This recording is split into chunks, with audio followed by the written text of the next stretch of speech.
Baiklah, untuk jam ini kita masih memberi fokus kepada kenyataan yang dikeluarkan oleh EU era sebentar tadi dan analisis tersebut mendapati kadar faedah Amerika Syarikat tidak mempengaruhi ringgit dan seruan kepada pembentukan model pembetulan ekonomi. Jadi bersedia di talian bersama saya ketika ini ialah Muhammad Anas Nabil Al-Fatah Muhammad Yazid yang merupakan Ketua Ahli Ekonomi EU era The Future. Assalamualaikum Anas. Waalaikumsalam. Baik Anas, kita terus saja kepada kenyataan tadi Anas. Apakah sebenarnya yang perlu difahami dengan situasi kadar faedah Amerika Syarikat dengan ringgit itu? Anas. Okey, terima kasih Syah kerana memberi peluang untuk saya berbincang berkenaan dengan perkara ini. Jadi dapatan hasil analisis kami baru-baru ini mendapati bahawa nilai ringgit Malaysia sebenarnya tidak berkadaran dengan kenaikan interest rate daripada Federal US Reserve, ya. Yang mana ini bermaksud pada jangka masa yang panjang tu kenaikan interest rate di US tidak boleh mempengaruhi ringgit Malaysia, tidak melambangkan kejatuhan Malaysia.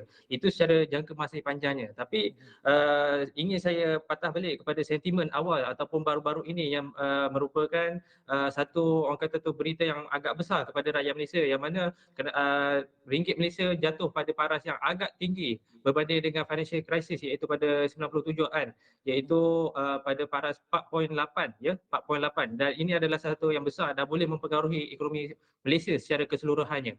Tapi perlu difahami bahawa secara umumnya bahawa isu berkenaan dengan exchange rate ini adalah satu isu yang secara umumnya agak mempengaruhi pada jangka yang masa yang pendek. Tapi analisis yang kami adakan ini mengambil kira jangka masa yang panjang, ya.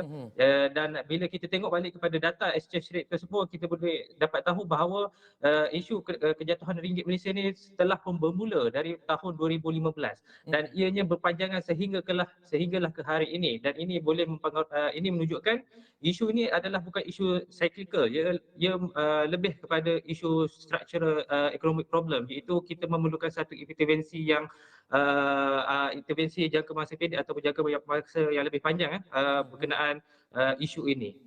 Okey, Anas menyebut juga memerlukan intervensi jangka pendek dan juga jangka panjang, dan dalam kenyataan juga ada tulis mencadangkan kerajaan supaya melaksanakan model pembetulan ekonomi. Jadi apa bentuk intervensi yang diperlukan kerajaan untuk melaksanakan model ini dalam waktu ini, Anas? Okey, secara umumnya apabila kejatuhan ringgit ni terjadi, kita perlu fahami ada dua perkara yang kita perlu ambil kira, iaitu satunya dari jangka masa pendek dan juga jangka masa panjang. Jangka masa pendek maksudnya adalah bila nilai ringgit tu jatuh, perniagaan dan juga isi rumah akan mengalami kesan daripada kejatuhan ini, iaitu kenaikan harga dan standard of living ataupun kos sara hidup tu sendiri. Jadi dari segi jangka masa pendeknya, kerajaan perlu memberikan subsidi secara terus ataupun bantuan secara one off untuk mendepani cabaran yang dihadapi oleh peringkat industri dan juga isi rumah untuk meneruskan kelangsungan hidup. Manakala dari sudut perspektif jangka masa yang lebih panjang, kita memerlukan satu orang kata tu analisis yang lebih terperinci, dan kita perlu melihat bahagian-bahagian ekonomi yang perlu dibetulkan. Kalau kita merujuk kepada nilai kejatuhan ringgit ini ataupun isu berkenaan dengan ringgit ini, kita perlu meningkatkan kepelbagaian sumber ekonomi dalam negara. Tidak tertumpu kepada domestik, malahan kepada luar negara, iaitu ataupun perdagangan antarabangsa, iaitu ekspor dan juga import. Maksudnya dekat sini kita perlu diversify our sources of income dalam Malaysia, dan tidak hanya terhad merujuk kepada interest rate, ya. Kita ekonomi kalau kita lihat pada jangka masa yang panjang tu, kita tidak boleh hanya bergantung harap kepada nilai US dollar ataupun interest rate US. Malahan kita perlu lihat juga sebarang komponen aktiviti ekonomi yang boleh menyumbang kepada pendapatan negara Malaysia. Baik Anas, kita menyebut mengenai intervensi sebentar tadi. Anas sudah explain dengan panjang lebar sebentar tadi. Jadi apa sebenarnya antara kekangan untuk melaksanakan intervensi atau model pembetulan ekonomi seperti yang dicadangkan oleh kenyataan oleh EU era The Future itu tadi, Anas? Okey, Terima kasih. Jadi seperti yang telah disebutkan dalam naratif awal tadi, iaitu bahawasanya kenaikan SST pencukaian negara untuk mengurangkan bebanan yang ditanggung oleh kerajaan. Itu adalah salah satu intervensi yang agak baik untuk Mhm, Malaysia, kerana mhm, uh, analisis yang telah dijalankan ini juga menunjukkan bahawa taxation ataupun cukaian juga mampu meningkatkan nilai ringgit itu sendiri. Kerana apa?